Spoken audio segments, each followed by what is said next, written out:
Hello there, good afternoon ladies and gentlemen, this is Al24 News, streaming live from the capital Algiers, and coming up next in our news program.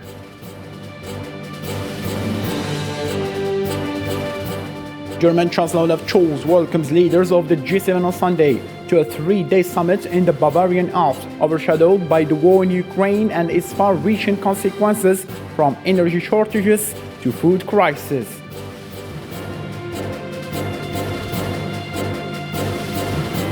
Moscow's advancing forces threaten Lysychansk, the last major urban center Ukrainian hands in the Lugansk province. Ukrainian forces are bracing for another bitter fight in neighboring Donetsk province.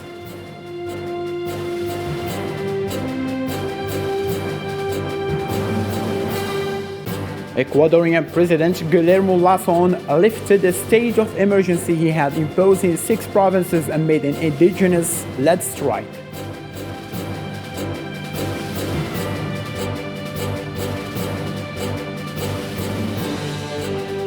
And in a festive atmosphere that gained international acclaim and was marked by the presence of Qatar's Emir and the Turkish Vice President of the Republic, Mr. Abdelmajid Tebboune, kicked off the 90th Mediterranean Games of Iran 2022.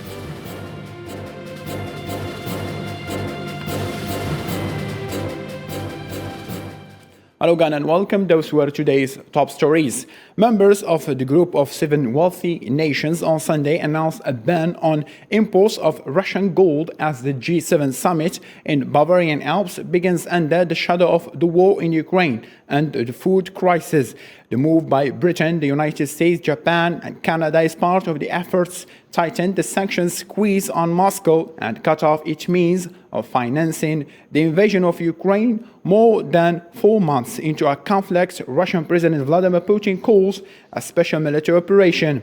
It is worth noting, a senior US administration representative said that the G7 would make an official announcement on the gold import ban on Tuesday. Thank you. We have to stay together. Yeah. Because Putin has been counting on from the beginning. And somehow NATO and the G7 would splinter, but we haven't, and we're not going to. So we can't let this aggression take the form it has and get away with it. While Germany is hosting the leaders from the G7 countries, about 4,000 demonstrators took the streets in Munich to urge leaders of a group of 7 industrialized nations set to arrive in Germany for a summit to do more to fight climate change. Organizers had hoped to mobilize up to 20,000 protesters in the Bavarian city and were disappointed by the low turnout.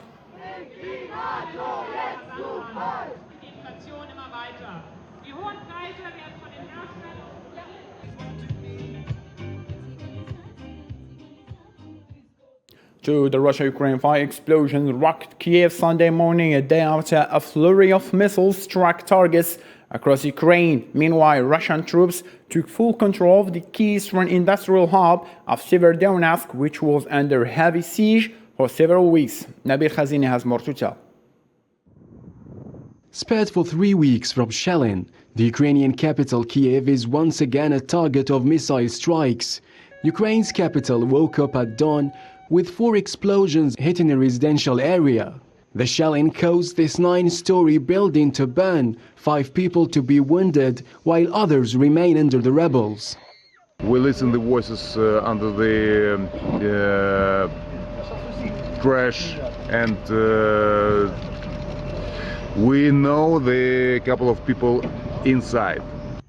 In the Donbass, the strategic city of Severodonetsk, a witness of the war's bloodiest fights, has fallen in the hands of the Russians. Another victory for Moscow after it took control of Mariupol.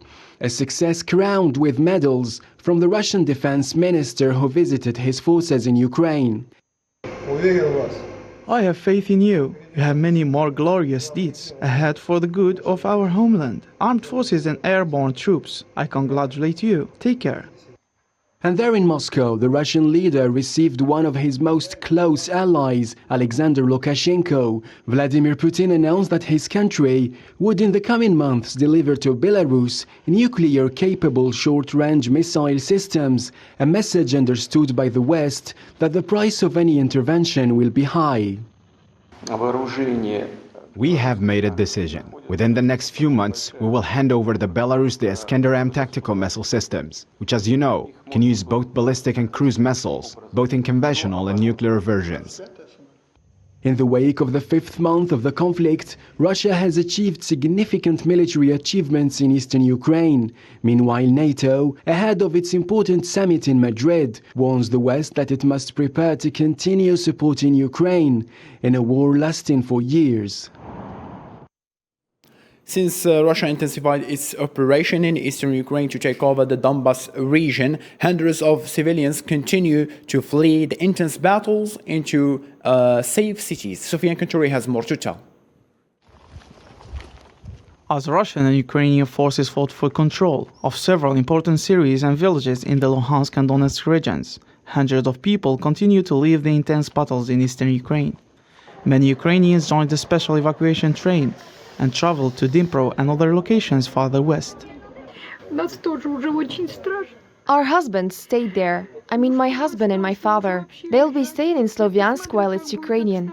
They will be there while it is still okay there, because they don't want to leave the houses since there are many martyrs. I hope they will join us.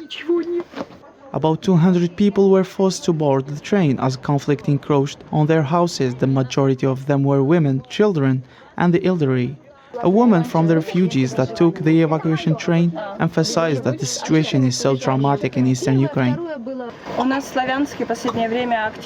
It is also very scary there. My husband is there. He cannot walk. I will see what the situation will be. Maybe I will return. How can I leave him there? He cannot heat up dinner for himself. There is no electricity, water, bread, nothing. It has been like this from the beginning. The majority of the refugees boarding the train at Progovsk are from cities such as Severodonetsk, Sloviansk, Bakhmut, and Popasna, where Russian forces are concentrating their operation to take over the Donbas region. Following Russia's control of Severodonetsk, the Ukrainian President Volodymyr Zelensky said sanctions against Russia are not enough. He called for more help as his country faces a fierce fighting in the east of Ukraine. The sanctions against Russia are not enough. Ukraine needs more help with armaments. The air defense systems, the modern systems that our partners have, should not be in sites or in warehouses, but in Ukraine, where they are now needed. They are needed here more than anywhere else in the world. A day after the court overturned a Roe v. Wade, Donald Trump hailed his three Supreme Court picks for standing their ground to the end and constitutional right to abortion as he spoke at a rally in Illinois on Saturday. Yesterday, the court handed down a victory for the Constitution, a victory for the rule of law, and above all, a victory for life.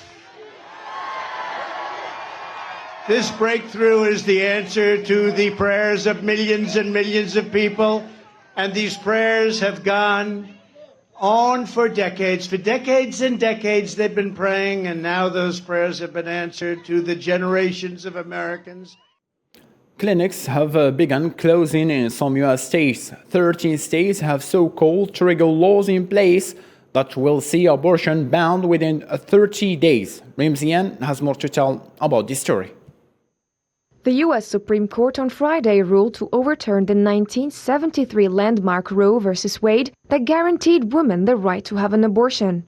The Supreme Court's decision allows states to set their own laws regulating abortion procedures. Right after the ruling, abortion clinics have shuttered in at least 8 states like Arkansas, Louisiana, and Mississippi. Several other states with trigger bans will start banning the procedure in 30 days. The fallout from Roe's end may not be immediate for some states, but many said they're preparing for the end of abortion access. In states like Arkansas, doctors who perform an abortion now face up to 10 years in prison and a $100,000 fine, leaving patients who want to have an abortion obliged to travel hundreds of miles by plane. now a costly option. To have an abortion, then she's going to have one. So there's going to be all types of illegal things going on where women could potentially kill themselves or they can potentially die because there's no one to support them and there's nowhere that they can go where you can safely do something about it. In some states, there is still the option of telehealth and a meeting with a doctor out of state virtually. Patients can be shipped abortion pills to take at their discretion, but that option is typically limited to 11 weeks of pregnancy. Meanwhile, many states have passed laws that explicitly protect the right to abortion, with several adding those protections this year in anticipation of the Supreme Court's decision. And here we are, as Californians, prepared not only for this moment, but for the moments that come after. And it's in that spirit that I want to take this moment and sign legislation to push back against those Republican state legislators and governors that seek to move forward with civil actions against people that wish to travel to the state of California seeking their reproductive rights. The ruling has triggered massive protests and clashes with police outside the Supreme Court in major cities and smaller towns across the U.S., making the country more divided than what it already is. The National Assembly of Ecuador begins a hearing of non-confidence in the President Guillermo Lasso, who had lifted the state of emergency after nearly 2 weeks of national demonstrations, which was led by indigenous groups against rising fuel prices and the cost of living.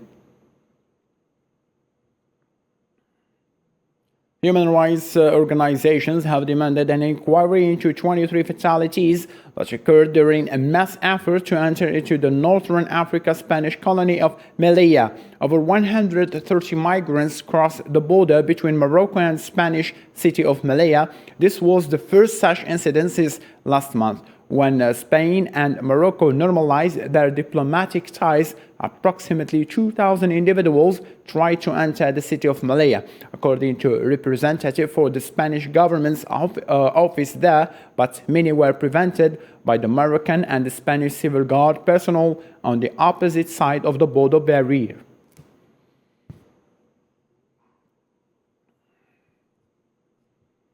Many organizations and countries continue to supply aid to victims of Afghanistan earthquake as thousands were left homeless or injured. However, the process has been slow due to the harsh conditions of the country. Islam Seed on what follow. Aid arrived slowly in the wrecked villages of southeastern Afghanistan due to weather, geography, and the country's devastated condition. The rains caused landslides that slowed the delivery of aid and damaged telephone power lines. Thousands of survivors which left without shelter, food, and water 3 days after the deadly earthquake. Some teams came to our area but could not do much for us. Now there is only one team in our village treating injured victims. There aren't enough relief teams in our area. We request the authorities to send more relief teams to our village. The government has said that it is doing its best to help the victims and has called for help from the international community. The donation, which include food and non-food material, had been sent to the location. 4,000 tons, foodstuffs like wheat flour, oil, rice, kitchen materials, and medicines have been sent there as well. Many countries from all over the world have also sent aid and medical treatments to the victims. Nearly 3,000 homes were destroyed and entire families were killed. The 5.9 magnitude earthquake was the most powerful in the country in decades.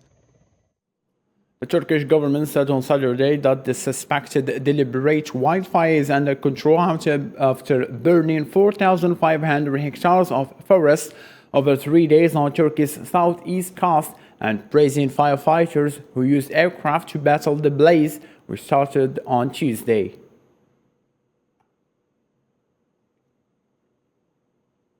Emergency crews were seen attacking wildfire from the air and the land in southern Siberia. The operation has involved 245 fighters, and about 18 tons of water have been dropped on the wild blaze, which devastated around 2,312 hectares. However, neighboring settlements were not affected by wildfire. According to regional officials, fire was caused by a recent thunderstorm with gusts of wind fanning the flames. The fire has reached 2,312 hectares. The airmobile group of the Russian Emergency Ministry of Works is involved in the effort, using an operational unit with drones. All in all, the elimination of fire involved 240 rescuers and 77 pieces of equipment. The World Health Organization announced that the global monkeypox outbreak is not a public health emergency of international concern for the time being.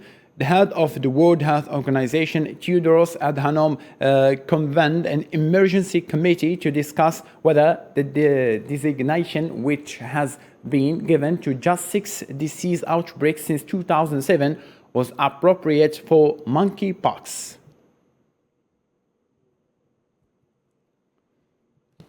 North Korea marked the 72nd anniversary of the outbreak of the Korean War with the mass rally on Saturday. A video by state agency showed North Koreans gathering for the rally at the Plaza of Victorious Fatherland Liberation War Museum in Pyongyang. This agency also reported that speakers at the anti-American rally said the country should have matchless power in order to protect their sovereignty against the United States, blaming it for starting the 1950-1953 Korean War. The North has held an ATU-S rally since Thursday to mark the war anniversary for the first time in 5 years.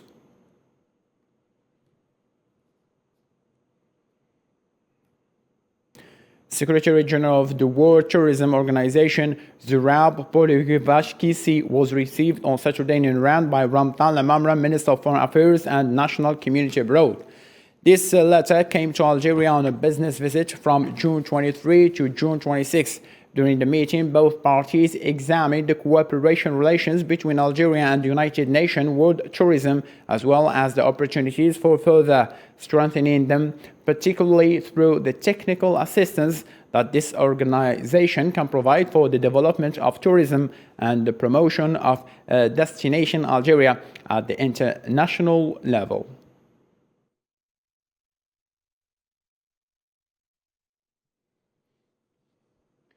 Now, in a festive atmosphere that gained international acclaim and was marked by the presence of Qatar's Emir and the Turkish Vice President of the Republic, Mr. Abdelmajid Tebboune, kicked off the 19th Mediterranean Games of around 2022.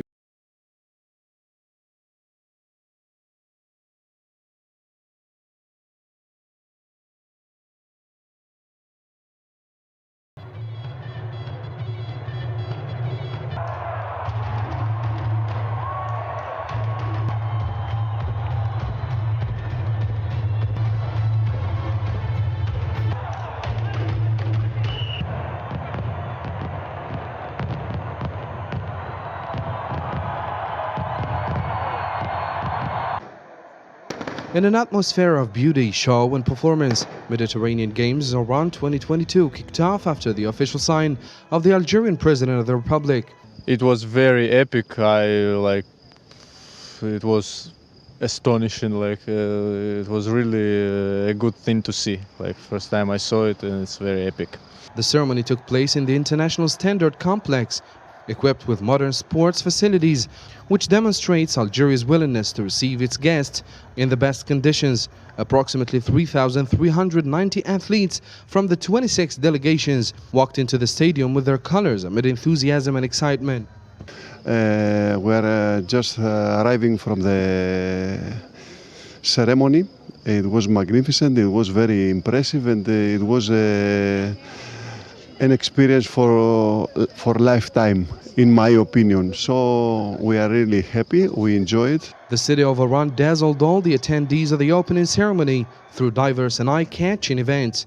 This is the second time Algeria hosts the Mediterranean Games and the first time since 1975. However, the 2022 edition is witnessing a substantial leap in Algeria in terms of technology, organization, and infrastructure.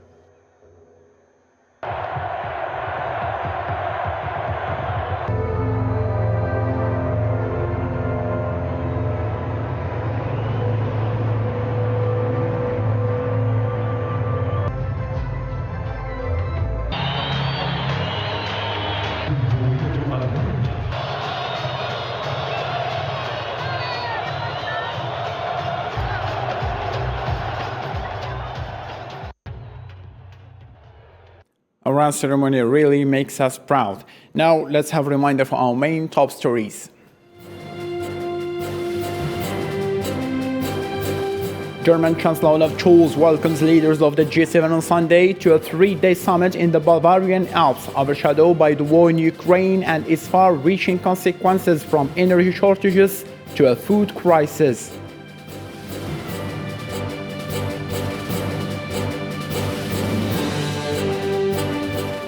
Moscow's advancing forces threaten Lysychansk, the last major urban center in Ukrainian hands in the Lugansk province. Ukrainian forces are bracing for another bitter fight in neighboring Donetsk province.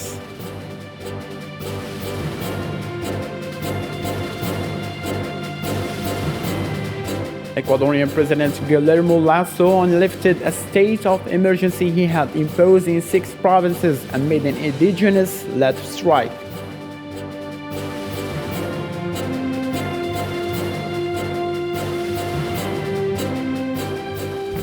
And in a festive atmosphere that gained international acclaim and was marked by the presence of Qatar's Emir and the Turkish Vice President of the Republic, Mr. Abdelmajid Tebboune, kicked off the 19th Mediterranean Games of Iran 2022.